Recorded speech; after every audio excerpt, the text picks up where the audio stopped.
All right, we're gonna go through these individually, but these are all the exact same thing made with different size crochet hooks.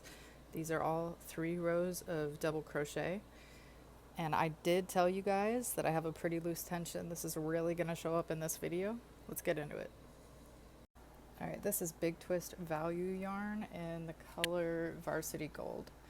This yarn calls for a 5mm hook. Sorry, I bumped my table.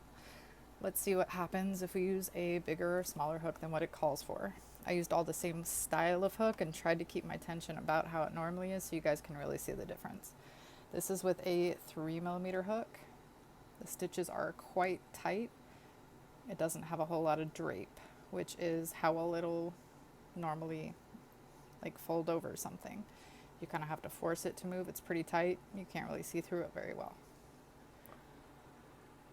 Now with a 4mm hook, it's still pretty tight.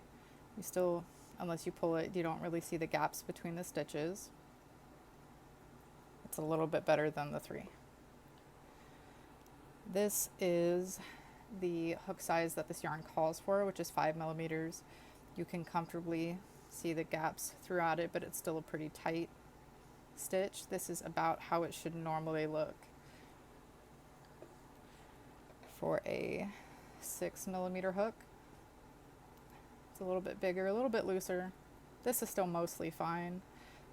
You can still see the holes between the stitches. You can see the stitch definition pretty well. A 7mm hook. This is a little gappy. If you pull on it, there's a lot of stretch to it. This is a little too gappy for my taste, but if this is what you're going for, then go ahead and go up 1 full hook size. And this is with the 8mm. This was ridiculous. This is so gappy, so stretchy, so holy.